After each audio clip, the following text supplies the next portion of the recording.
Margaret Bristol had turned down 11 men in 3 years, and every soul in Caldwell County, Kansas, had a theory about why, every soul except the one who actually knew the truth.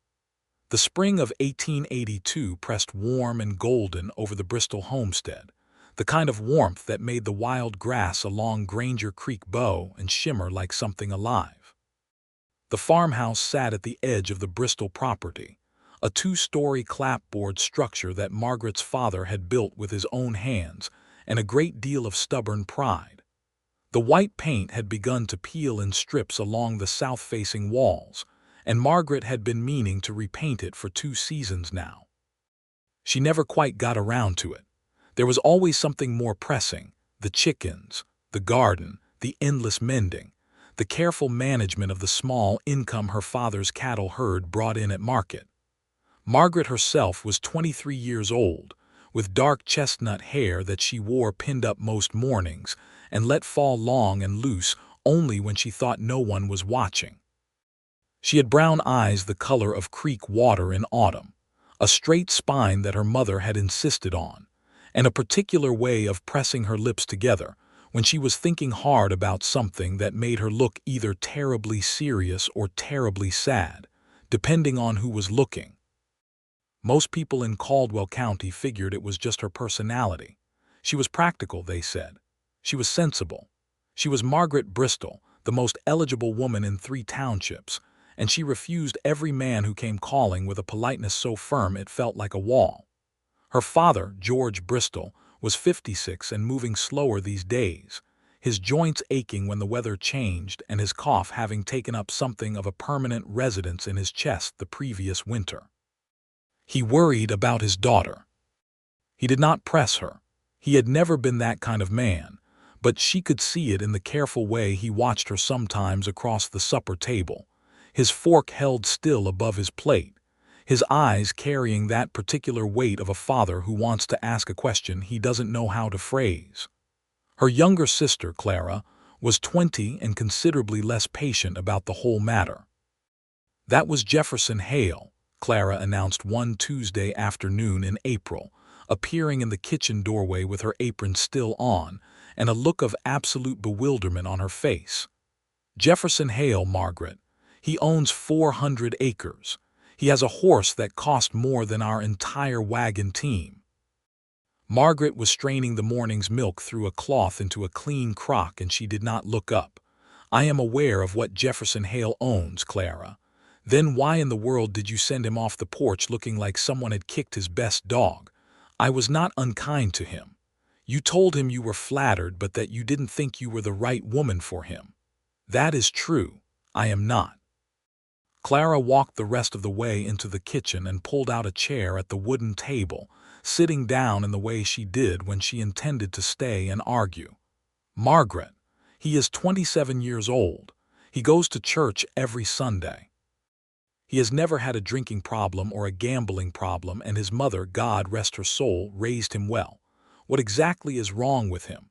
Margaret set the crock on the shelf and wiped her hands on her apron. She turned around and looked at her sister with the kind of patience that comes not from ease but from long practice. "Nothing is wrong with him," she said. "He is a fine man. He will make some woman very happy. Some woman, some other woman, not you." Clara folded her hands on the table. "What are you waiting for?" It was the question, of course. It was always the question.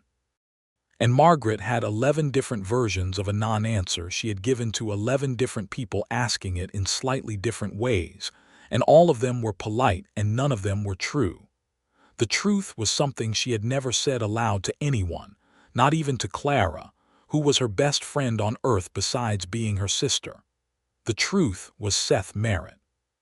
Seth Merritt had left Caldwell County 16 months ago on a gray November morning that Margaret could still see perfectly clearly every time she closed her eyes. She had been standing at the fence post at the edge of the north pasture, her breath making small clouds in the cold air, and he had ridden past on his buckskin horse with his saddlebag full and his hat pulled low. He had stopped when he saw her. He had always stopped when he saw her, even from the very beginning. They had known each other since she was 19 and he was 21. when he had come to work for her father as a ranch hand after the drought year when the herd was small, and George Bristol needed steady help but couldn't afford a full hired man. Seth had turned out to be worth more than a full hired man. He worked with a quiet, focused intensity that Margaret had never seen in someone so young, and he had a way with the cattle and the horses that bordered on something almost mystical, a kind of steady patience that the animals responded to without hesitation. He was not the most handsome man she had ever seen, though she came, over time, to think he was. He was tall and lean, with a jaw that was always carrying a day or two of dark stubble, and gray eyes that were the exact color of the sky before a storm rolled in from the northwest. He had a way of listening that made you feel like whatever you were saying was the most important thing being said anywhere in the world at that particular moment. And Margaret, who had grown up being the practical one, the sensible one, the one who kept the household moving while her mother was ill, and then after her mother was gone, had found that quality in him almost unbearable in its warmth. They had talked. That was how it began. Simple, working conversations about the cattle and the weather and the fence line, and then gradually, slowly, as the seasons turned, conversations about other things, about the books she had read and the places he had been before Caldwell County, about her mother's garden and his childhood in Missouri, about what a person was supposed to do with the one life they had. She had told him things she told no one else. He had done the same. And there had been a night in the late summer of her 21st year, a night in August when the heat had refused to break even after the sun went down, and they had both ended up sitting on the back steps of the ranch house with a pitcher of cold water between them, talking until the stars moved overhead. He had looked at her in the middle of a sentence she was saying about something entirely ordinary, and the look had stopped her mid-word. It was not a look she had any difficulty understanding. It was a look she had been half afraid of and half desperately hoping for since approximately the second week she had known him. He had reached over and tucked a piece of hair behind her ear. He had not kissed her. He had said very quietly, "Margaret," in a voice that put an entire conversation into a single word. She had said his name back, and that was all, and it was also everything. After that night they both knew, with the kind of certainty that doesn't require discussion, that there was something between them that was real and significant and fragile in the way that real things always are. He was careful with her. She was careful with him. There was no formal courtship, no public declaration, partly because he was her father's hired man, and she was acutely aware of what the county would say, and partly because they were both people who moved slowly and deliberately with things that mattered. But it was there. It was undeniably there. In the way he saved the best of the morning light to walk out to meet her when she brought water to the men working the fence. In the way she always kept a plate warm for him when he worked late into the evening. In the conversations that stretched longer than they needed to because neither of them wanted to be the one to end them. And then his father had taken ill. It came in a letter from Missouri in late October of 1880, a letter he showed her himself, standing in the yard with the autumn wind pulling at the edges of the paper. His father had a lung condition. His mother was alone. He was the eldest of 3 sons, and the other 2 were already settled with wives and children who needed them. There was nobody else. He had looked at her while he told her this, and there was in his gray eyes something that she understood completely, the specific anguish of a person who is being asked to choose between 2 kinds of love and who will be less whole no matter which direction they choose. "I have to go," he said. "I know," she said. She had not asked him to stay. She would never have asked that of him. A man who would abandon his sick father for a woman was not the man she thought him to be, and she thought him to be very much the right kind of man. "I don't know how long," he said. "I don't know what I'll find when I get there. I don't know if he started again. I want to come back, Margaret. I want you to know that I want to come back."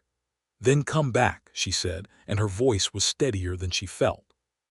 He had taken her hand in both of his, right there in the yard in the pale October sunlight, and held it for a long moment without speaking. Then he let go.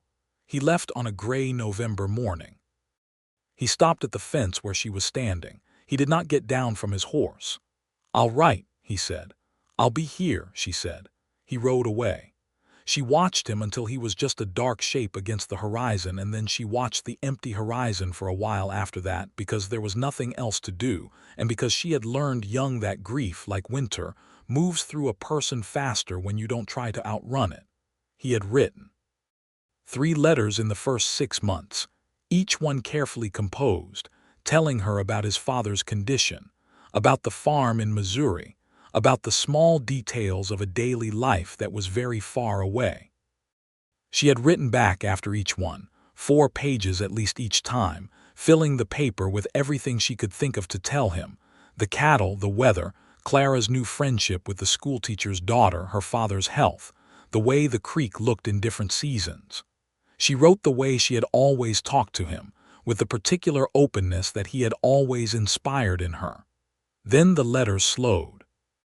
A 4th letter came in the 8th month, shorter than the others, his handwriting a little more compressed, as though he were conserving something.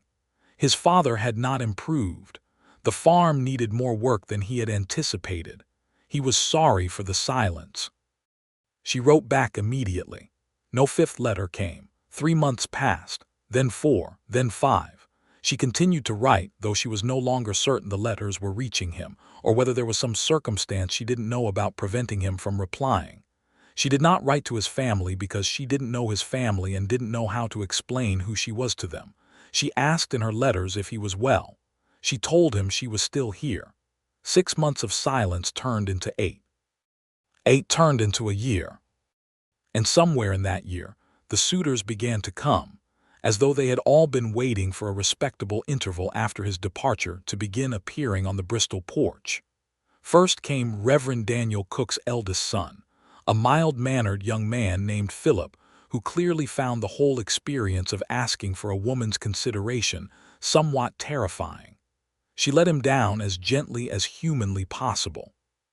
Then came a prosperous farmer named Earl Dutton, who was 41 and recently widowed, and who looked at her with a very straightforward kind of need that she found both understandable and impossible.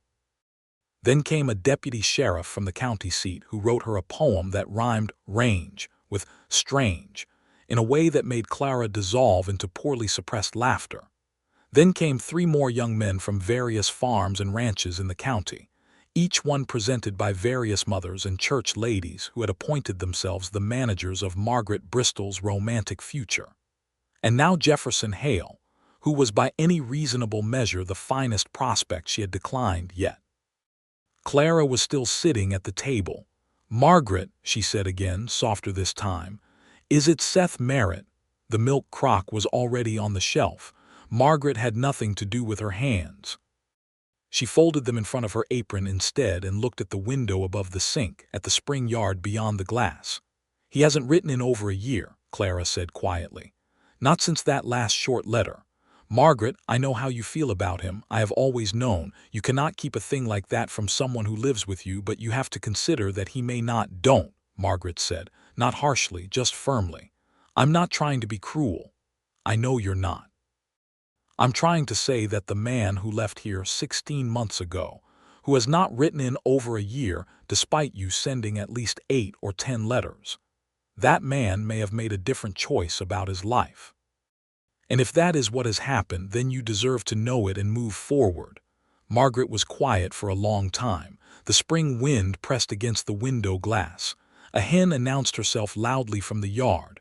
Her father's boots scraped across the porch boards outside. "I know what you're saying," Margaret finally said. "And I hear it, Clara, I do. But I am not ready." Clara looked at her sister for a long moment and then stood up from her chair and went back to the yard without another word, because she was a kind enough person to know when arguing was useless, and a smart enough person to know that loving someone who might never come back was a particular kind of suffering that could not be argued away.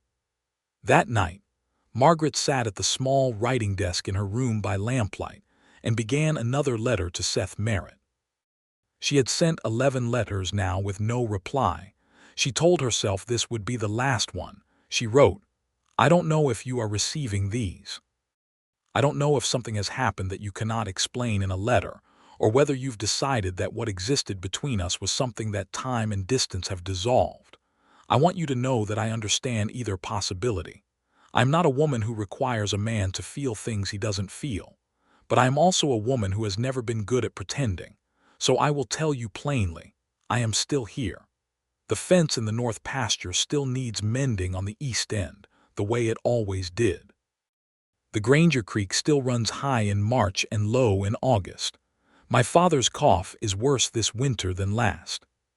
Clara has become very interested in someone, though she hasn't told me his name yet. I think about our conversation on the back steps every August without fail. I think about you most days. If you have chosen a different life, I wish you well from the bottom of my heart. But if you haven't, I would be very glad to hear from you. She folded the letter, addressed it to the town in Missouri where his family had their farm, sealed it, set it on the desk to post in the morning.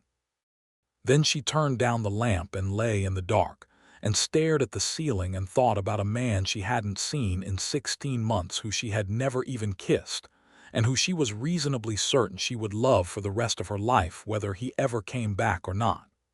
It was, she reflected, a deeply inconvenient situation. The following morning she posted the letter on her way back from the dry goods store in Hargrove, the nearest town of any size to the Bristol property, a cluster of buildings along the main road that included a general store, a post office, 2 saloons, a church, a livery, and a fairly new telegraph office that had arrived in 1880 and still inspired something approaching awe in the older residents. She gave the letter to Postmaster Elias Webb, who was a small man with an impressive mustache who had been processing Margaret's letters to Missouri with increasing amounts of poorly hidden curiosity. "Another one going out to that address in Missouri," he said, not quite as a question. "Yes, Mr. Webb, that family must appreciate keeping up with the news from Caldwell County," he said. "I would imagine so," Margaret said pleasantly, and took her leave. The dry goods store was run by a man named Homer Tackett and his wife Dot, who was the most reliable source of county news in 3 townships and possibly more. Today Dot was particularly animated. "You heard about the Hendrick Boys Trail drive falling through," she said, wrapping Margaret's order in paper with the practiced speed of someone who had been wrapping parcels for 30 years. "James Hendrick is fit to be tied. They were supposed to drive up to Wichita next month, and the buyer backed out entirely. That's 500 head with nowhere to go." "That is a serious problem," Margaret agreed, accepting the parcel. "And did you hear that the land office in Wichita is finally getting around to sorting out those disputed claims south of the county line? My herb says there are 4 families who have been living in legal limbo for 2 years over that business." Margaret had heard about the disputed claims, as had everyone. The land situation in Kansas in 1882 was complicated at the best of times, with overlapping homestead claims and railroad land grants and old territorial arrangements, all colliding in ways that kept the land office perpetually overwhelmed. She listened to Dot's summary with genuine attention because she cared about her neighbors and because she had learned that being genuinely interested in other people's concerns was one of the things that made a life worth living. She was almost out the door when Dot said, in a slightly more careful voice, "Oh, and I almost forgot, that young Merritt boy's family. You remember he used to work for your father." Margaret's hand went still on the door handle. "I had a letter from my cousin Hattie, who lives near the same county in Missouri," Dot continued, adjusting a bolt of fabric on the shelf behind the counter with the air of someone sharing information in the most casual way possible. "She mentioned that the Merritt family had some trouble. The father passed about 6 months back." Margaret turned around slowly. "I didn't know that." "No, I don't imagine you would. Hattie only mentioned it in passing. She said the eldest son had been there helping run the farm, but that after the father passed he had some trouble about what to do next because there was some disagreement between the brothers about selling the property." Dot looked at Margaret with the kind of careful interest that was also underneath genuine kindness. "I thought you might want to know is all." "Thank you, Dot," Margaret said. Her voice came out normally, which she considered something of an achievement. She drove the wagon home with the morning's purchases rattling in the back and tried to organize her thoughts about what she had just learned. Seth's father had died 6 months ago. There had been some disagreement between the brothers about the property, which meant Seth had been caught in something, a family dispute, a grief, a complicated situation that might reasonably explain a long silence, or it might not explain anything at all. He might simply have decided to stay. He might have met someone. He might have decided that what had existed between them before he left was not enough of a foundation to build a return on. She pressed the horses forward along the dirt road and told herself sternly that she was not going to spend the next month constructing elaborate, hopeful narratives out of second-hand county news. She was largely unsuccessful in this resolution. 3 weeks passed.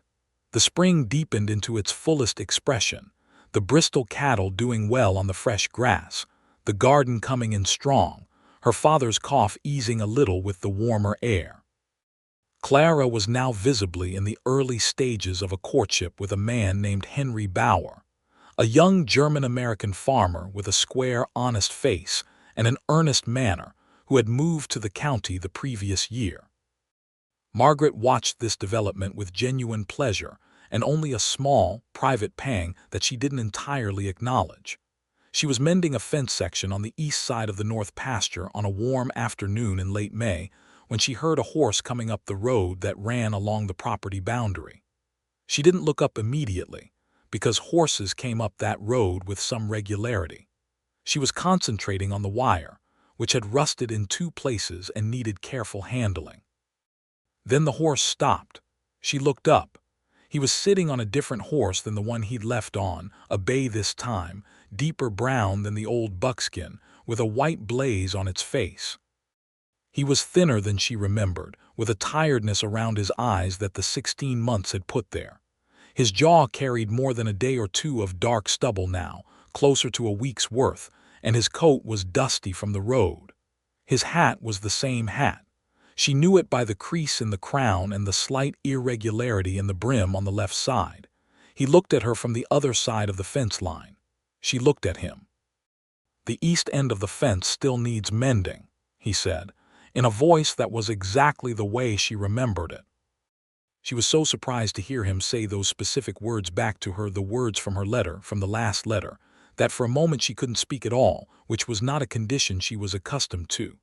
"You got the letter," she finally said. "I got all of them," he said. "They were being held at the post office in town. I didn't know. I moved to my brother's house after my father passed, and I didn't think to have the mail forwarded. I wasn't thinking clearly about much of anything for a while. I only found them last month, when I went back to clear out the last of things from the old house." He dismounted from the bay horse and looped the reins around his hand but didn't step over the fence. The fence was between them. She was still holding the wire-mending tool in one hand. "I read all of them," he said, "in order. It took me the better part of 2 days and I didn't stop reading except to eat." She didn't say anything. "I'm sorry, Margaret." His gray eyes were direct and serious and carrying something that she recognized because she knew it in herself. "I should have written. I should have found a way. My father was dying, and then there was the argument with my brothers, and I wasn't handling anything well, I know that. But that's not an excuse for leaving you with nothing. It's not an excuse at all. I just want you to know that it was never a choice to disappear. It felt like I was disappearing into something I couldn't swim out of, and by the time I could think clearly enough to understand what I had been silent for, so much time had passed that I didn't know I didn't know what I still had a right to." She set the wire-mending tool down carefully on the fence post. She stepped over the fence herself, which was easy enough given she had been stepping over that particular fence since she was 7 years old. She stood in front of him on the road with the warm afternoon light on both of them and the distant sound of cattle and the smell of new grass and dust. "You had the right to write," she said. "You always had that right. I gave it to you when I said I would be here. "I know," he said. "I know that now." "And your father," she said. "I'm sorry about your father, Seth." His jaw tightened briefly. "He was a good man. It was hard." "I know." A moment passed between them, the kind that holds a great deal of compressed feeling. "I have to ask you something," he said, "and I have to ask it before I say anything else, because it's the thing I need to know before any of the rest of this matters." "Ask," she said. "Is there someone?" He said it carefully, each word measured. "I know you've had men come calling. Mrs. Tackett's letter caught up to me in Missouri. She writes to half the state apparently, and she mentioned that Jefferson Hale had come out to your place in the spring. She mentioned there had been others. I have been riding for 6 days wondering if I had taken so long that you had found someone better suited and more present than me. And if that is what has happened, I want you to tell me now so that I can—" He stopped. "So that I can do whatever a person does in that circumstance." Margaret looked at him for a long moment. She looked at the tiredness in his face and the dust on his coat and the careful, contained way he was holding himself, like a man who had prepared himself for the worst and was trying to be ready for it. "I turned down 11 men," she said. He blinked. 11, she repeated. "One of them owned 400 acres. One of them was a deputy sheriff who wrote me a poem. One of them was the reverend's son, who is a very good person. I turned all of them down." "Why?" he asked, and though he probably could have guessed the answer, she thought he needed to hear it said clearly. "Because I was waiting," she said. "I was waiting for you." The afternoon light was very gold, and the grass along the road was very green, and the bay horse shifted its weight, and looked at them both with the patient disinterest of a horse who has witnessed many human moments. Seth Merritt stepped forward and closed the remaining distance between them, and put his hand against her face the way she had imagined in various private moments over the past 16 months, with a gentleness that was exactly right. She put her hand over his. "I came back," he said. "I know," she said. "I see that. I'm not going anywhere again without—" He stopped. "I have a great deal I want to say to you, Margaret. About what I want and what I hope for and what I should have said before I left, but I want to ask you something first. You're already asking me something. I want to ask you to let me stay," he said.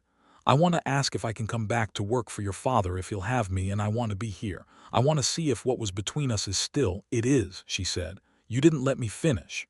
"You were going to ask if it was still there," she said. "The answer is yes, it is still there. I believe you know it is, or you would not have ridden 6 days." He looked at her for a moment, and then something released in his face, some held tension that she could see had been there since he rode up, and he almost smiled, which was the most expression she had seen from him in the last several minutes. She had always loved the way he almost smiled before he actually smiled, the preliminary loosening around his eyes. "Your father might not want me back," he said. "I left without much notice, and I was away longer than I said I'd be." "My father liked you better than any other man he ever hired," Margaret said, "and his east fence is still not properly mended. He will want you back." That was the beginning. George Bristol did want him back, though he shook Seth's hand at the front door with the particular grip of a man who is expressing several things at once: welcome and relief, and a very firm paternal point.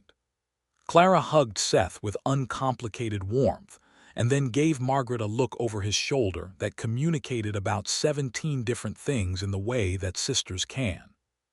Seth slept in the ranch hand's room that night, the small room off the barn that he had occupied before, and Margaret lay awake in her own room across the yard and thought about the fact that he was back, actually back, and that the particular ache she had lived with for 16 months had resolved into something warmer and considerably less painful. In the days that followed, the rhythms of the Bristol homestead resumed with Seth in them, and it was remarkable how naturally they fell back into place, and also how much everything had changed. Before he left, they had been careful with each other, cautious with the thing between them, moving in slow orbits without ever quite closing the distance. Now there was something different. They had both lived through the 16 months of his absence with full knowledge of what it cost, and neither of them was interested in being careful in the same way they had been before. He sought her out deliberately, in the way that a man does when he is done pretending he is not doing so.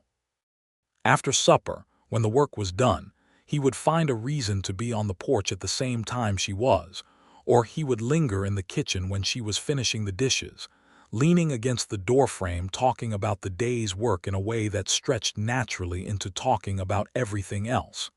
She did not pretend to be surprised by any of this. She had waited 16 months. She was not going to play at indifference now. It was on the third evening after his return that they had their first real conversation about what they were going to do, which was to say they sat on the back steps again in the June warmth, and he told her the full story of the 16 months in Missouri. His father had worsened faster than the letter had suggested. By the time Seth arrived, the man had only months left, and those months were hard. His mother was devoted and heartbroken and completely overwhelmed, and Seth had taken over the running of the farm while his brothers came and went with the particular helplessness of men who have their own households pulling at them. He had meant to write. Every week he had meant to write, and every week there was something that prevented it, not something dramatic, just the ordinary accumulation of exhaustion and grief, and the never-ending need of a failing farm and a failing man. When his father died, there was a dispute. His oldest younger brother wanted to sell the property immediately. His youngest brother wanted to keep it for their mother. Seth, caught in the middle, spent 3 months negotiating a resolution that eventually resulted in the property being sold to a neighbor with the understanding that the mother would receive both the proceeds and a cottage on the neighbor's land where she could live in comfort. Getting the 3 brothers and the various legal arrangements to agree had taken longer than it should have, and Seth was not proud of the fact that, during that entire period, he had been functioning at approximately a third of his normal capacity in every way that mattered. "I was not well," he said quietly and without drama. "I don't mean in a physical way, I mean I was not." He looked at his hands. "I knew I should write, I knew you were waiting, I knew what I was doing to you by staying silent, and I couldn't seem to make myself do anything about it. That is the most honest I can be about it." Margaret sat with that for a moment. "That is honest," she said. "I know it doesn't fix the year of silence." "No," she agreed, "but it explains it. And I would rather have an honest explanation than a polished excuse." He looked at her in the evening light with those storm-gray eyes. "I thought about you," he said, "the whole time. I thought about that August night on these steps. I thought about every conversation we ever had. You were the thing that was most present to me, even while I was doing the worst job of acting like it." She thought about this. "You didn't know that I was still. I hoped," he said. "I knew that I had no right to hope. I knew you had every reason to have found someone else and moved forward with your life. But I hoped anyway, because that is the kind of irrational thing that happens when you care about someone the way I care about you. The way I care about you." She had waited longer than a year to hear something like that said plainly and directly and in daylight, without the careful ambiguity that had characterized everything between them before. "Seth," she said. "Yes. You should know," she said carefully, "that I am not a woman who requires elaborate speeches or grand gestures. I am a practical woman. I've been a practical woman all my life, largely of necessity. But I am also," she paused, "I am also someone who has been carrying something for a considerable time, and I think it would be good for both of us if I said it plainly." "Please say it plainly," he said. "I love you," she said. "I have loved you for a long time. I waited because I love you, not because I couldn't find someone else, and not because I was foolishly optimistic about a man who had left. I waited because loving someone the way I love you doesn't dissolve because time passes. And I am telling you this now because you deserve to know it clearly, and because I would rather be honest with you than cautious." The back steps were as quiet as they ever were. The June evening held them. Seth reached over and took her hand the way he had on that October afternoon in the yard, both hands around hers, deliberate and careful. But this time he didn't let go. "I came back because of you," he said. "Not the job, not the county, not any other reason. I came back because of you and I intend to stay because of you. And I want—" he stopped, gathered himself. "I want to ask your father if I can court you properly. I want to do this right." She smiled, which was something she did relatively rarely and which, she knew from various sources, had a somewhat startling effect on people who were not used to it. "You're telling me," she said, "that you intend to ask my father's permission to court the woman who has already told you she loves you." "I am a traditional man," he said, with a solemnity that was very nearly straight-faced. "You are a ridiculous man," she said warmly, and he actually smiled then, the full version, and she was reminded that it was one of the best things she had ever seen. He spoke with George Bristol the following morning. George was out by the barn assessing the saddle leather that needed replacement, moving with his characteristic slow care, and Seth came out to him after breakfast and said what he had to say clearly and directly. Margaret was not present for this conversation, but received a full report from Clara, who had been in the barn loft for reasons she claimed were entirely unrelated to eavesdropping. "Papa got very quiet," Clara reported, perching on the kitchen table in a way their mother would have scolded her for. "And then he said, 'I had wondered when you get around to that,' and Seth apparently looked very surprised, and Papa said, 'Do right by her and we'll have no trouble,' and Seth said he intended to. And then Papa said, 'The east fence section is still wrong and I'd like it looked at this week.' And then they went back to discussing the fence." Margaret absorbed this. "That was his blessing then." "It was his very characteristic blessing, yes," Clara said. "The courtship that followed was the most natural and simultaneously most significant thing that had ever happened to Margaret Bristol. Seth was unhurried in it but unmistakably present, which was exactly the balance that she needed, not pressing, but not distant. He rode beside her when she went to town. He sat beside her at church on Sundays, an event which produced a wave of visible reaction through the congregation that was almost worth it for the entertainment value alone. The suitors and their mothers and the county ladies who had been managing Margaret's matrimonial prospects, without her consent, had their theories revised rapidly and with considerable noise. She did not concern herself with any of that. She had enough to occupy her attention. They talked constantly. That had always been the foundation of what was between them, the quality and ease of their conversation, the way that talking to him felt like thinking out loud in the best possible way. He told her more about Missouri, about his father in better years, about his childhood in ways he had touched on before but never fully told. She told him about her mother's illness and death, which she had touched on before but had never told in the way that revealed what it had actually cost her, the loss of the woman she had most admired and most wanted to become. He listened in the way he always had, with his whole attention, and she thought that this quality in him, this particular quality of genuine listening, was perhaps the thing she had missed most acutely during his absence, the thing that no suitor with 400 acres or a deputy's badge could have replicated.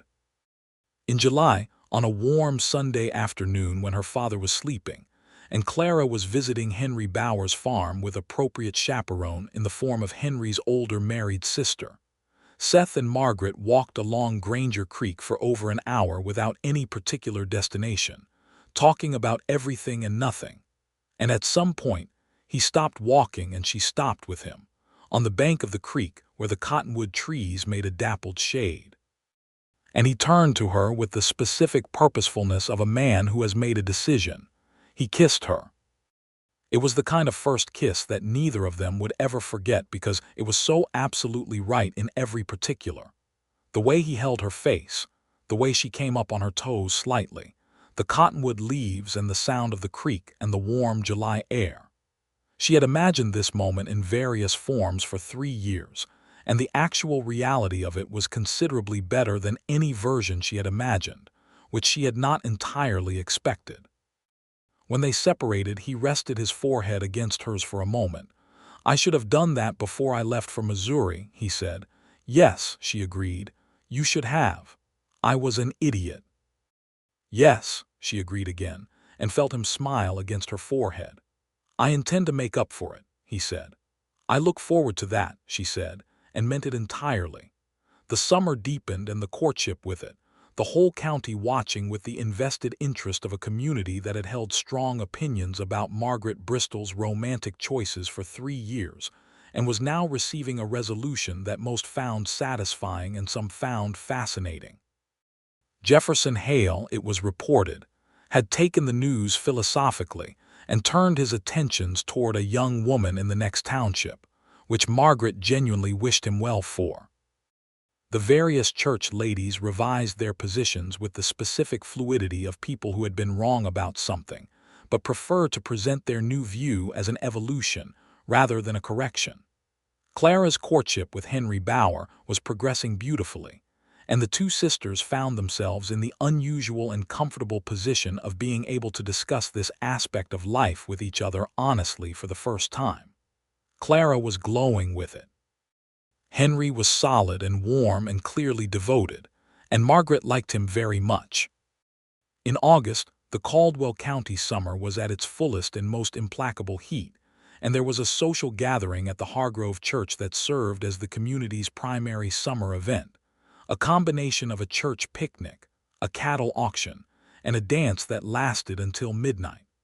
The dance was held in the church hall, which was the largest indoor space in Hargrove, and the fiddle players were good this year and the floor was well attended. Seth danced with her. He was not a polished dancer, but he was a willing one, and he had a sense of rhythm that made dancing with him comfortable and occasionally exhilarating.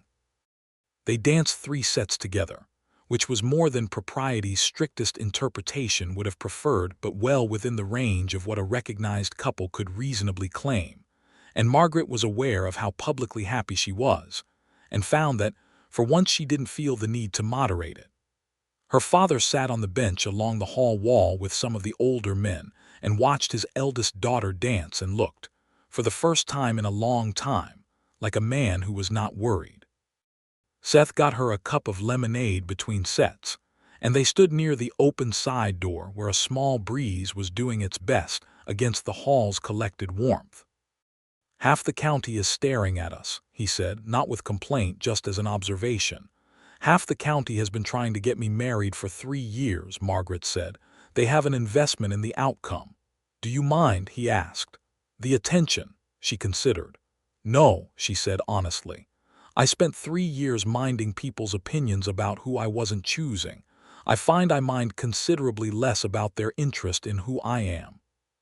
He looked at her with an expression she had come to know well over the summer, warm and specific and direct. "You should know," he said quietly, "that I intend to ask you something soon, something more specific than permission to court you." Her heart did something that she refused to describe even to herself as fluttering because she was a practical woman, but it did something. "I know," she said. "You're not surprised." "I stopped being surprised by you in July," she said. "And before that I was surprised by you in November of 1880 when you went and left without adequately declaring yourself." "I believe I did somewhat declare myself," he said. "I believe I said your name in a particular tone on the back steps." "That is not a declaration," she said. "It was, by the standards of understated men everywhere, an enormous declaration." She pressed her lips together against a smile. "You are arguing that saying a single word in a particular tone of voice constitutes a romantic declaration." "I am arguing that it was understood as one," he said, "given that you waited 16 months on the strength of it." She couldn't argue with that. She laughed instead, which was the best possible response, and he laughed with her, and the people nearby who were watching Margaret Bristol laugh with Seth Merritt actually laugh, with all of her characteristic restraint fully absent, would remember it as one of those small perfect moments that rural life occasionally produces. He asked her on a Wednesday morning in September. He came to the house looking for her before the day's work had properly begun, finding her in the kitchen where she was already making bread, her hands in the dough, flour on her forearms. He stood in the kitchen doorway and she looked up and saw something in his face that made her set the dough aside and wipe her hands on a cloth. "I don't have a ring yet," he said. "I wanted to get one from the jeweler in Wichita, but I couldn't wait any more." She stood looking at him across the kitchen. He crossed the kitchen and he took her hands, flour and all, and he said what he had come to say. He said it simply and directly, and with everything he felt in every word of it. He asked her if she would marry him. He said he wanted to build something with her, a home, a life, a future that was made of all the things they were to each other. He said he was sorry again for the year of silence, not as a precondition of the question, but because it was true and he needed her to know he carried it. He said that he had spent a great deal of time in Missouri being somewhere other than where he wanted to be, and that he intended for the rest of his life to be where he wanted to be, which was with her. She listened to all of this without interrupting, which was something that required effort. "Yes," she said when he was done. "Seth, yes." He put his arms around her right there in the flour-dusted kitchen and held her in a way that was different from everything before it, differently settled, differently permanent. And she put her arms around him and thought that 16 months of waiting and 11 rejections and more letters than she should probably have written had resulted in exactly the right thing. Her father cried when she told him, which she had never seen him do, and pretended he was not crying, which she graciously pretended to believe.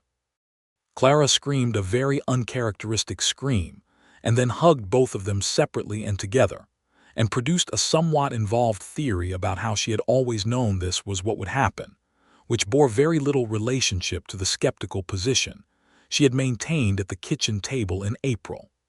Henry Bauer shook Seth's hand and said something in German to Clara that made her blush and laugh simultaneously, which Margaret filed away as a promising sign about Henry's character. The ring arrived from Wichita 3 weeks later, a simple gold band with a small garnet set in it, the color of dark red autumn leaves, and when Seth put it on her finger on the front porch in the October afternoon light, she thought that the particular circle of it felt like the completion of something that had been open for a very long time. They were married in November of 1882, which put the marriage exactly 2 years after Seth had left and 13 months after his return, a timing that various people noted as having a satisfying neatness to it. The wedding was held at the Hargrove Church, and the whole community came, because the community had strong opinions about this event and was not going to miss it. The church was full. The leaves were orange and gold outside the windows, and Margaret walked down the aisle in a dress she and Clara had made from white muslin with a blue collar, her dark hair pinned up with the ivory comb that had been her mother's. She looked at Seth standing at the front of the church in his good coat with his storm-gray eyes and the ghost of a smile already starting in the corners of them, and she thought, this is what 16 months of silence and 11 declined suitors and 12 letters sent into the unknown and an August kiss by Granger Creek and a Wednesday morning in a flour-dusted kitchen had been building toward. This moment. This man. The ceremony was short and full of meaning, the way good ceremonies are. When the minister asked if anyone present had cause to object to the union, Dot Tackett made a sound that might have been a suppressed laugh. No one objected. Seth said his vows in a voice that was quiet and entirely steady. Margaret said hers the same way. They were given a section of the Bristol land by George, the piece that ran along Granger Creek, with its cottonwood trees and its high spring water and its long summer grass, and Seth began building a house on it in December, working on it every day that weather permitted and some days that it didn't. He had help from several of the neighboring men, because building in the rural West was still largely a communal activity, and the frames went up faster with 8 pairs of hands than with 2. Margaret directed the interior with the combined practicality and care that characterized everything she did. She knew what she wanted. She had been thinking about it for long enough. The kitchen would be large because she spent a great deal of her life in kitchens, and there was no reason to spend it in a small one. There would be a proper window on the south wall of the main room to let in the winter light. The porch would face the creek, because she wanted to be able to sit in the evenings and hear the water. George's health was a concern through that winter, his cough returning worse than in previous years, but he was buoyed by the work of the house building, and by having Seth on the property with a permanence that seemed to ease something in him. He worked alongside the men when he could and supervised when he couldn't, and his opinions about the structural choices were voluminously expressed and occasionally heated. Clara and Henry Bauer were formally engaged by Christmas, and the two households were now in a pleasant state of parallel domestic happiness that Margaret found deeply satisfying. She had spent years being the sensible older sister who managed things, and discovering that she could now also be the simply happy person in the equation felt like a genuine gift. The house on Granger Creek was finished in the early spring of 1883, just as the grass was coming in green and the creek was running high.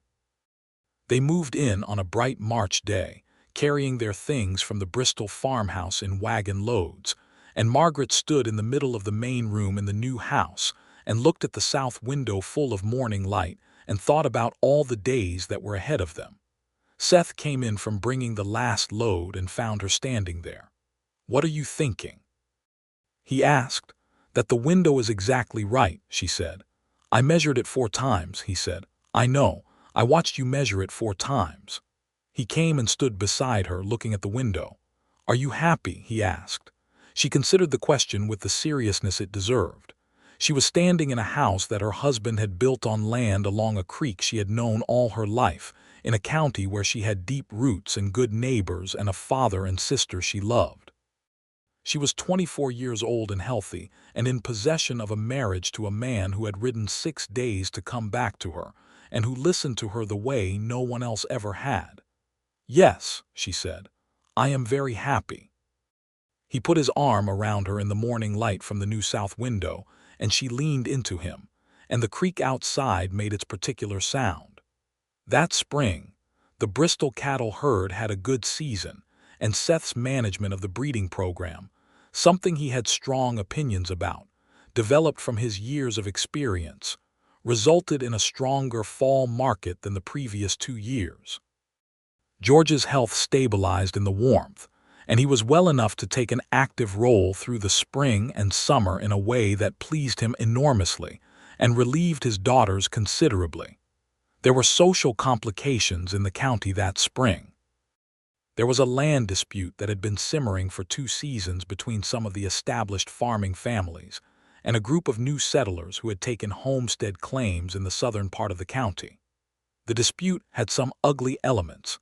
The new settlers included 2 families of black homesteaders, former freedmen who had come west as many had in the years after the war, seeking land and the relative freedom that the frontier's open spaces sometimes offered along with its considerable hardships. The established families were not uniformly welcoming, to put it with the gentleness that politeness required, and that the situation probably didn't fully deserve. Seth had clear views about this.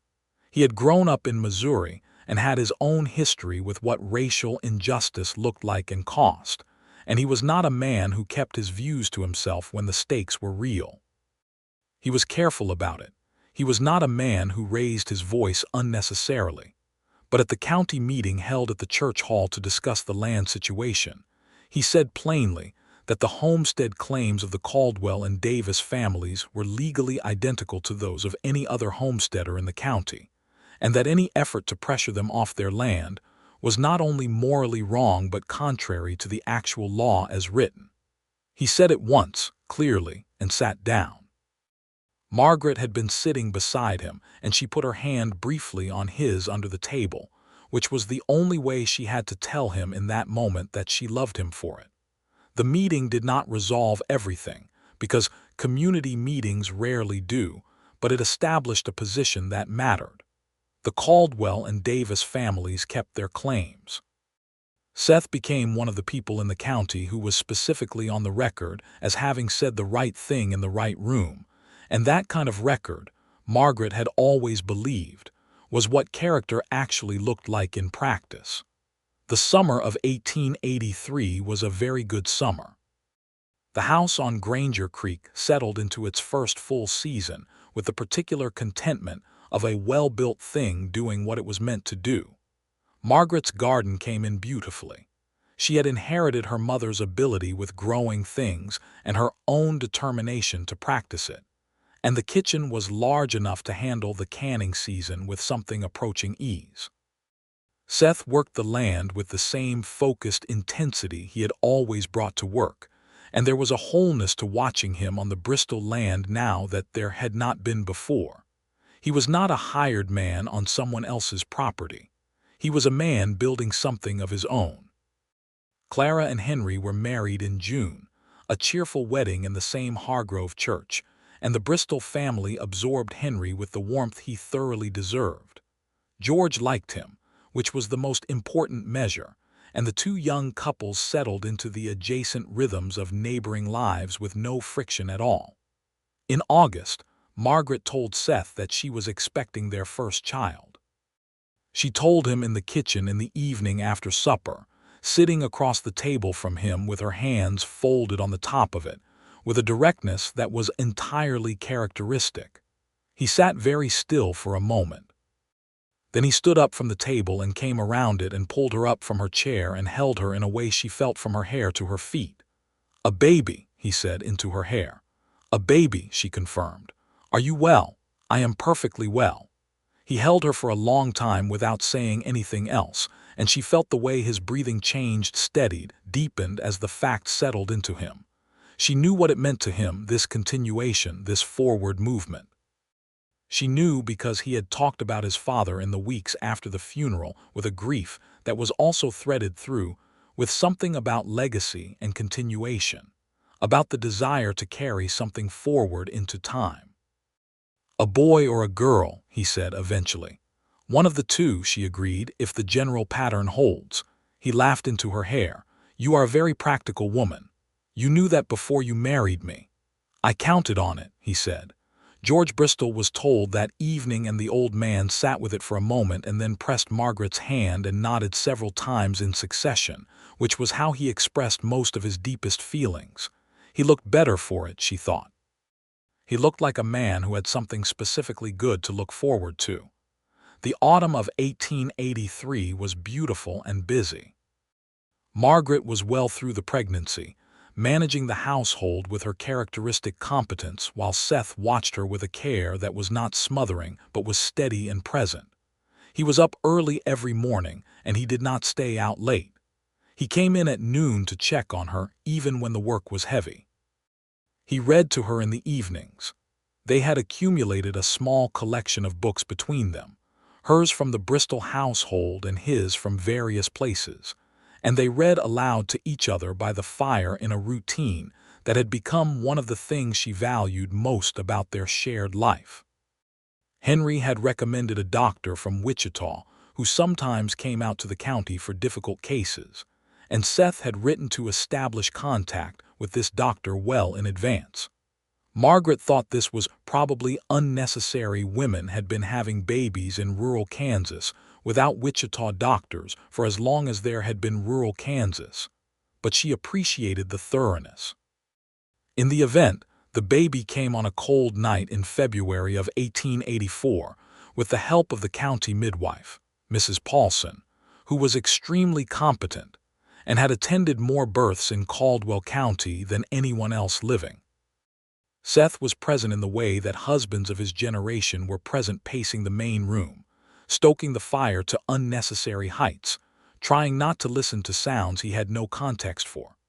When Mrs. Paulson came out to tell him it was done and healthy and he could come in, he went through the bedroom door and found Margaret propped against the pillows, looking tired in a way that was also radiant, holding a wrapped bundle against her. "A boy," she said, looking up at him with an expression he would spend the rest of his life not having adequate words for. He sat on the edge of the bed and looked at his son, who was red and indignant and extremely small and perfect in the absolute way that new things are before the world has got to them. "James," Seth said, because they had agreed on names, James if it was a boy for Seth's father and Helen if it was a girl for Margaret's mother. "James George Merritt," Margaret said, including her own father's name. Seth looked at her. "That wasn't the agreed name." "I decided to add to it," she said serenely. "He is both our father's grandson," Seth was quiet for a moment. "Your father will be insufferable about this."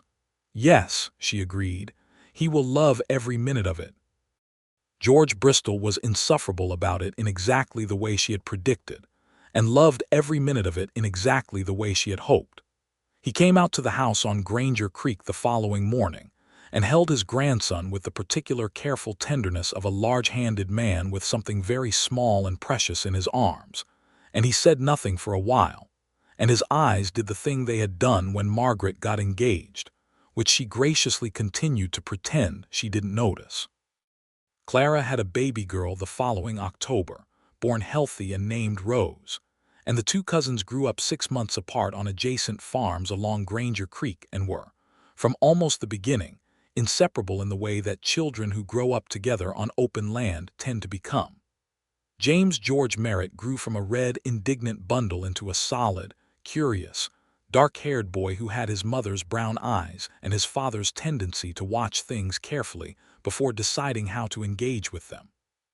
He followed Seth around the farm with complete devotion from the moment he could walk, which Seth received with an equanimity and warmth that Margaret watched with more love than she had thought herself capable of. George Bristol's health had its difficult seasons. In the winter of 1885, he was confined to the farmhouse for several weeks with a chest illness that frightened them all. Seth and Margaret were over at the farmhouse every day during that period, and Henry and Clara were there most days as well, and the old man was tenderly and thoroughly cared for. He recovered, which was a relief so profound that it took Margaret several days afterward to fully feel it. The spring of 1885 also brought Margaret the discovery that she was expecting a second child, which she communicated to Seth with the same kitchen-table directness she had employed the first time.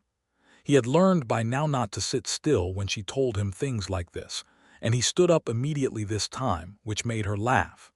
"You have an improved reaction time," she observed. "I've been paying attention," he said. The second baby was a girl, born in November of 1885, and she was named Helen Margaret Merritt. The Margaret added just as the George had been added to James's name, a return gesture for one given. Helen was smaller than her brother had been and louder from the first moment, a fact that Mrs. Paulson reported with some amusement and that Seth received with a slightly awed expression as he held her in the firelight of the bedroom. "She is very opinionated," he said. "She is your daughter," Margaret said. "She is your daughter," he said. "She is our daughter," she settled it. Helen grew into exactly what her first hour suggested, a bold, bright, vocally expressive child who was completely devoted to her older brother and who had her father's gray eyes and her mother's absolute certainty about what she thought. She was 4 years old when she informed Margaret that she intended to ride a horse by herself before she was 5, and she was 4 years and 7 months old when she actually did it, because she was Helen Merritt, and she did not make statements she wasn't prepared to follow through on. George Bristol died in the spring of 1887. He had been declining through the winter with a gentleness that was almost like preparation, his body slowing and settling as though it had decided the time was reasonable. He died on a warm morning with the window open and the sound of the creek coming in from outside, and Clara and Margaret were both with him, and Henry and Seth were just outside the door. He had said what he needed to say to each of them in the preceding weeks, in his characteristic compressed way, a few words that contained what a more verbose man might have spent an hour on. To Margaret he had said, on a quiet afternoon a week before the end, "You did right waiting for him. That was all." She understood it completely. They buried him beside her mother in the church cemetery, and the whole county came, because George Bristol had been a man worth knowing, and Caldwell County understood that well enough to show up and say so. Margaret stood at the grave with Seth's arm around her and her 2 children beside her and her sister and brother-in-law behind her, and felt the specific compound grief that is loss plus gratitude, grief for the man who was gone, gratitude that he had been there at all and that she had known him and been shaped by him. She thought about the porch conversations and the fence that always needed mending, and the way he had shaken Seth's hand with that particular grip that communicated several things at once. And she thought that a man who had raised a daughter who knew her own mind and trusted her own heart had done a good job of the most important work he had been given. She managed the Bristol farmhouse together with Clara in the months after, and eventually they made the practical decision that made most sense. Henry and Clara, with their growing family, Rose and a new baby boy named George Henry, which made everyone quietly and collectively pleased, moved into the Bristol farmhouse properly, keeping it in the family. The cattle herd was reorganized between Seth and Henry as a shared enterprise, which suited both men and made the operation more viable. The Granger Creek house was the Merritt house. That distinction was clear and settled and perfect. The late 1880s brought the changes that the prairie always brought: dry years and wet years, good markets and poor ones, the continuing arrival of new settlers, and the departure of some who had found the frontier harder than advertised. Seth's management of the Margaret Bristol cattle operation kept them solid through the difficult years, and Margaret's management of the household and the garden and the books kept them solid in other ways. She had a head for numbers that she had discovered was extremely useful, and that she did not in the least mind applying. She balanced the household accounts with precision and satisfaction, and she extended this to the broader ranch accounts when Seth suggested it, which was one of the better decisions in the operation's history. James grew into a boy of 8, then 9, then 10, doing his lessons at the kitchen table with a focus that his mother supervised closely because she believed firmly in the value of education and had opinions about what constituted adequate attention to arithmetic. He went to the county school in Hargrove with his cousin Rose and a varying assortment of other children from the surrounding farms, riding the 4 miles on the old pony that Seth had bought him on his 6th birthday with the solemnity of a man making a major investment. Helen went to school 2 years after James began and immediately became, by all reports, a force to be reckoned with in her class. Her teacher, Miss Farrow, was a young woman of 23 who had come from Ohio, and who had enough confidence in her own position to find Helen more delightful than exhausting, which was fortunate for everyone. She wrote in Helen's first progress report that the child showed exceptional verbal ability and a willingness to argue any position she held with considerable tenacity, which Miss Farrow presented as strengths rather than management challenges. Margaret read this and handed it to Seth, who read it and looked up with an expression that was almost perfectly straight-faced. "This is your doing," he said. "I have never argued a position with tenacity in my life," she said. "You argued 11 men off your porch." "That was not arguing," she said. "That was declining politely. You declined politely with what can only be described as tenacity. Go see about the fence," she said. He went, smiling.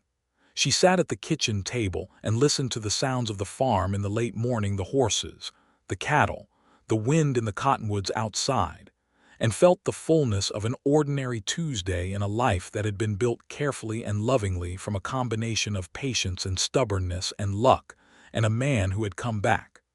There were still evenings when she thought about the 16 months. Not with pain, but with a kind of reflective interest, the way you think about a difficult section of a journey once you've arrived at the destination. She thought about the letters, all 12 of them, going out into the uncertainty. She thought about the kitchen table in April with Clara across from her. She thought about standing at the fence with the wire tool in her hand and looking up to see him on a bay horse with a white blaze. She thought that she would not trade a single part of it, which was a strange and true thing to know about a year and a half of waiting, but there it was. Seth found her on the porch one August evening. The Augusts always returned her to a particular reflective mode, sitting in the rocking chair she had inherited from her mother, watching the creek catch the last light. He came and sat on the porch steps the way he had a habit of doing, leaning his back against the post, and they were quiet together for a while, which was one of the great intimacies of the life they had built, "What are you thinking about?" he asked eventually. "The back steps," she said. "In 1880, that August night." He was quiet for a moment. "I think about it too." "What do you think when you think about it?" "I think about being young and wanting something and not knowing how to say it plainly," he said.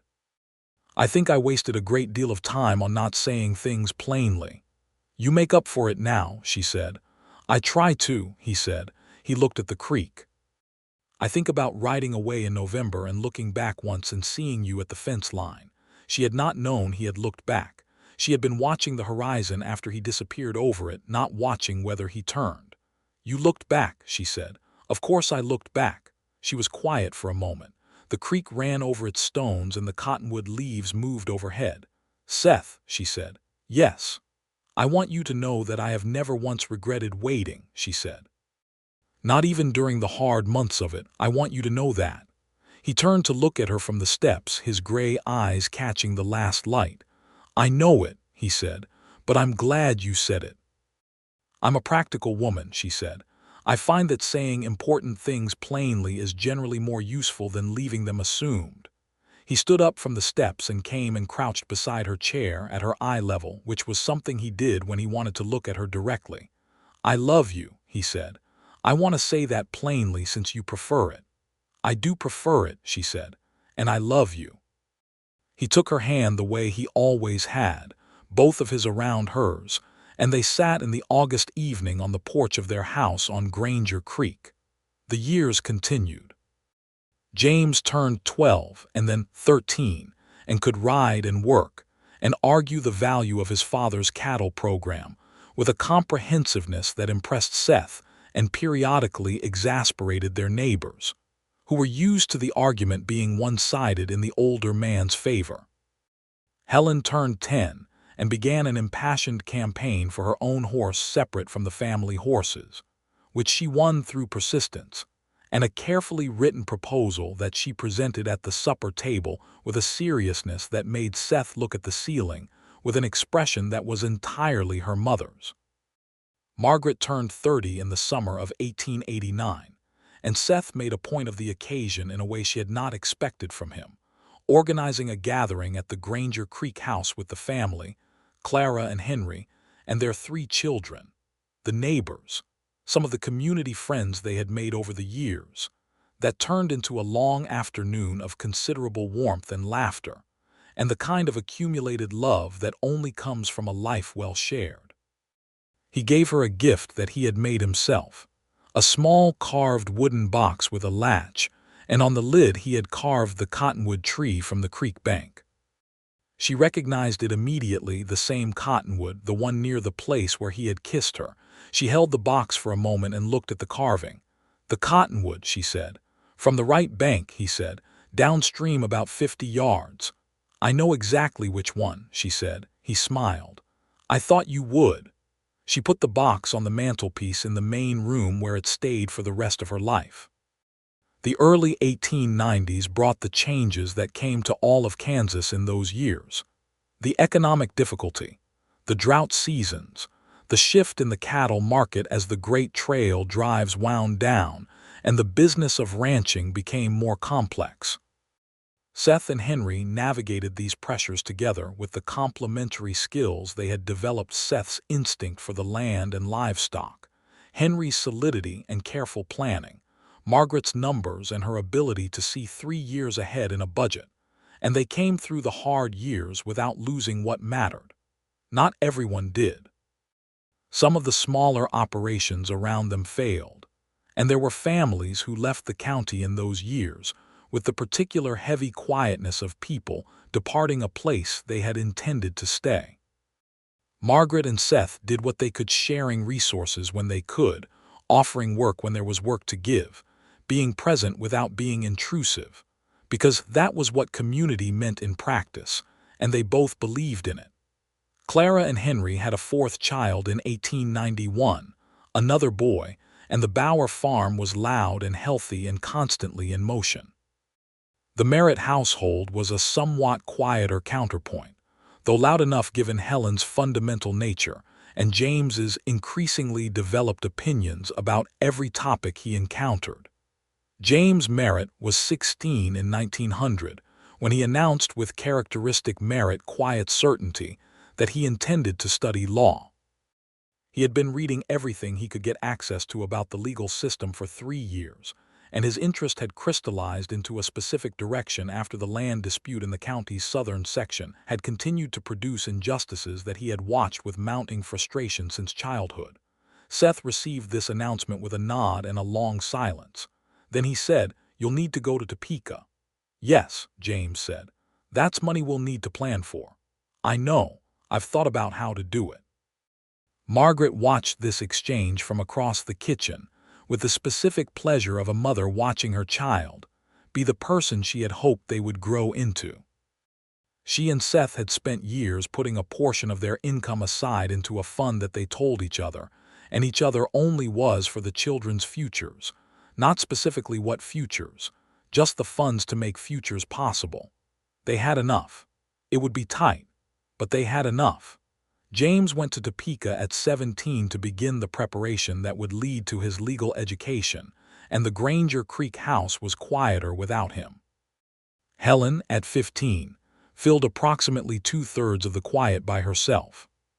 She had, by this point, a comprehensive interest in the management of the ranch that surprised no one who knew her and delighted Seth, who had a natural teacher's disposition that had never had quite the outlet he wanted. He began bringing her with him on the serious work, the cattle assessments, the decisions about the herd, the fence management that was a permanent and slightly ceremonial feature of the Merritt operation.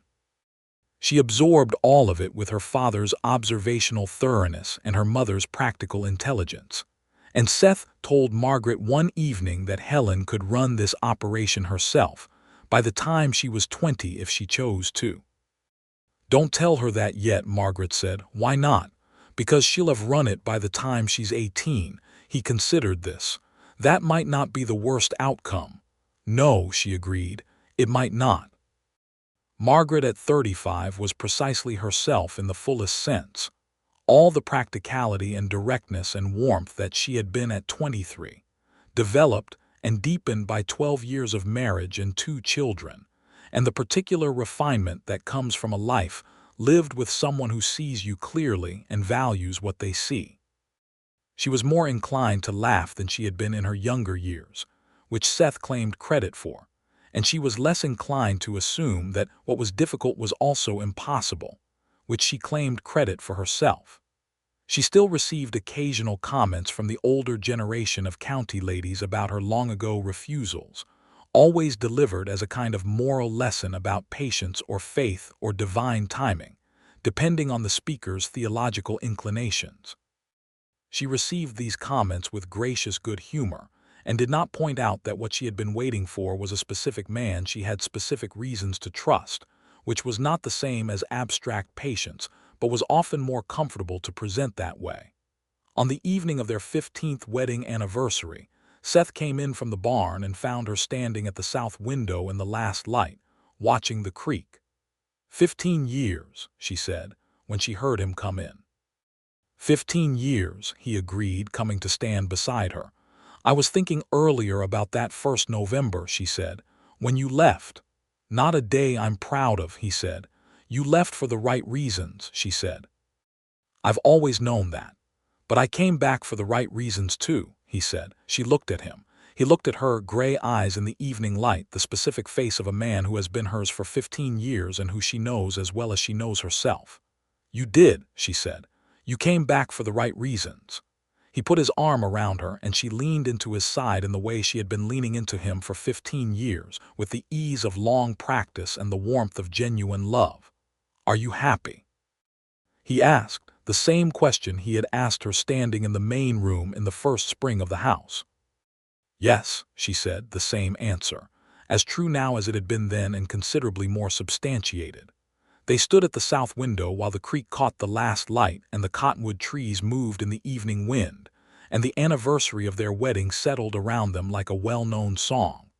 James sent a letter from Topeka that arrived the same week. He was well. His studies were going excellently. He had made a friend from Lawrence who was also interested in land law. He expected to be home for Christmas.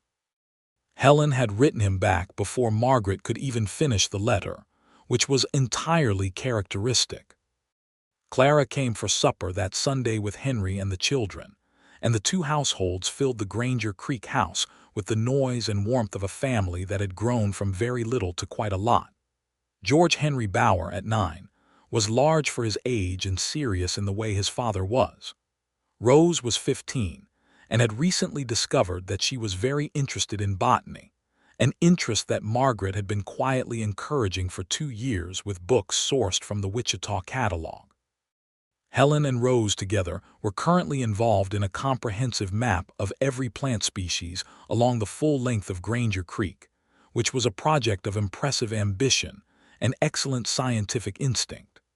After supper, while the men were on the porch and the children were doing whatever children do in that particular post-supper hour, Margaret and Clara sat at the kitchen table with cups of coffee, the way they had sat at this and various other kitchen tables all their lives. "Do you remember," Clara said, "that conversation in the spring of 1882, in our old kitchen, when I told you that you'd turned down Jefferson Hale?" "I remember it perfectly," Margaret said. "You sat down with the specific intention of making me see sense." "You were entirely unreasonable," Clara said fondly. "You sat there with your milk crock and your absolutely impenetrable certainty and refused to be moved." "I was right," Margaret said. "You were right," Clara agreed. "It is extremely annoying in retrospect how right you were." "He came back," Margaret said simply. "He came back," Clara said. They were quiet for a moment with all the fullness of 20 years between them in the silence. "Mama would have liked him," Clara said. "Very much," Margaret agreed. "She would have liked that he listens." "She always said that was the first thing to look for in a man," Clara said. "Whether he actually listened." "She was right about most things," Margaret said. They drank their coffee and the evening sounds of the farm came in through the kitchen window, and it was an entirely ordinary Sunday, which was also, Margaret thought, a kind of grace. In the years after, James came back from Topeka a lawyer. He settled in the county, which no one had been entirely certain he would do, but he said that the land questions of Caldwell County specifically were the questions he was most interested in, and that the county needed someone who understood the law and the land in equal measure. He set up a small office in Hargrove and was, within a year, one of the most in-demand legal minds in the region. Helen, true to her father's prediction, was running the Merritt Ranch operation alongside Seth by the time she was 19, with a competence that impressed even the skeptics and a directness that reminded people so strongly of her mother that it was a county joke and also a genuine compliment. She married at 23, a young man from the neighboring county named William Cross, who had come to work the range drives and had stayed, drawn first by the work and then by Helen Merritt, who had made it very clear from the beginning what she thought of him and what she expected, which he had received with a warmth that suggested he was exactly the right person for her. Seth approved of him with the particular quiet thoroughness of a man who says little and means everything he says. Margaret approved of him because he listened when Helen spoke, which she had always maintained was the first thing to look for. They were married in the same Hargrove church in October, the leaves the same orange and gold as they had always been in Caldwell County autumns. Margaret sat in the front pew with Seth's hand in hers and watched her daughter walk down the aisle with her father, and thought about a November morning in 1880, and a gray November morning in 1882, and a February morning in 1884, and all the mornings in between and since.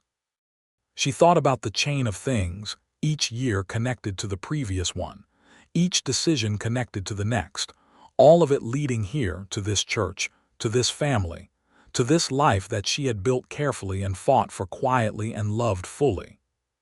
Seth walked Helen to the front of the church and shook William's hand with the grip that communicated several things at once, and then he came and sat beside Margaret in the front pew and took her hand. "She's magnificent," he said quietly. "She is," Margaret agreed. "That's your doing," he said. "That's both our doing," she said. He held her hand through the ceremony. When Helen and William exchanged their vows, Margaret felt Seth's grip tighten slightly and knew he was feeling what she was feeling. The specific emotion of watching your children step into the fullness of their own lives, which is grief and joy together in a way that is entirely its own kind of love. After the ceremony, in the churchyard in the warm October afternoon, with the whole community around them and the children and cousins running between the adults' legs and the fiddle starting up in the church hall for the dancing, Margaret stood beside her husband and looked at everything they had made. The house on Granger Creek, the cattle operation that sustained 2 families, the lawyer in his office in Hargrove, the daughter who was brilliant and bold and now beginning her own life, the sister who was her best friend, the grave in the churchyard with her father and mother side by side, the fence that had always needed mending on the east end and probably always would.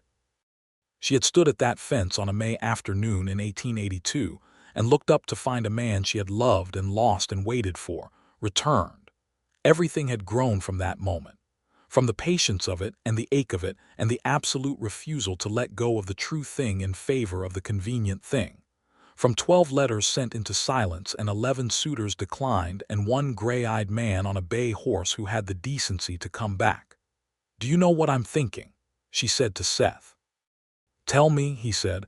"I'm thinking about the fence," she said. He looked at her. "The fence." "The east end," she said. "I was mending it when you came back."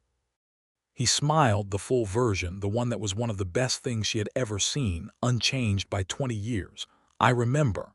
I think that fence has been the most consequential fence in Caldwell County history," she said. "Probably in all of Kansas," he said. "You may be overstating it." "You were standing at that fence," he said, "when I rode up the road and stopped. If the fence had been fine, you'd have been somewhere else. I might have missed you entirely." She had not thought about it this way. The unremarkable east fence, rusting and in need of attention as always, had placed her precisely where she needed to be on a May afternoon. "Well," she said, "I'll never let it be fully repaired then." "I'll leave a section loose," he agreed. She laughed and he laughed with her, and around them the October afternoon moved with the music starting from the church hall and the voices of everyone they loved. Seth put his arm around her in the churchyard of the Hargrove Church on his daughter's wedding day, and Margaret leaned into him, and the cottonwood leaves along Granger Creek were turning gold in the distance, and the October light was very clear. She had waited for the right man. She had refused every other possibility with a politeness so firm it had become county legend. She had sent letters into silence and held on to something she couldn't prove was still there. And he had come back. He had always intended to come back. He had come back on a bay horse with a white blaze and said, "The east end of the fence still needs mending," in a voice that put 1,000 miles of absence and a year of silence and the full weight of everything between them into a single sentence. And she had stepped over the fence she had known all her life and stood in the road in front of him. Nobody in the county had known why she turned them all down. They had theories. She was too proud. She was too selective. She was waiting for a fortune she'd never find on a Kansas ranch. But nobody had known the real reason, which was simpler and larger than any of their theories. She had been waiting for the man she loved, and he had come back to her. And everything after that, the house on Granger Creek, the children, the years, the work and the conversation and the quiet evenings and the difficult ones, the love that deepened rather than diminished with everything they moved through together, everything after that had been exactly what she had known it would be when she looked up from the east fence and saw him on the road. Exactly right. Exactly worth every day of waiting for. Seth Merritt held his wife in the October churchyard, and the fiddle played from the hall, and the leaves turned gold on the creek, and Caldwell County went on in the way that good places do, carrying its people and its history forward into the next season and the next, with the particular permanence of a thing that was built to last. Margaret Bristol Merritt, who had turned down 11 men and sent 12 letters and waited 16 months for a man to come back, stood in the afternoon of her life with the specific piece of someone who had chosen correctly, had held on correctly, had been honest about what mattered and had refused to pretend otherwise. She was home. He was home. They were together home, and the east fence along the north pasture would always need a little mending, and that was fine, because some things were worth keeping exactly as they were.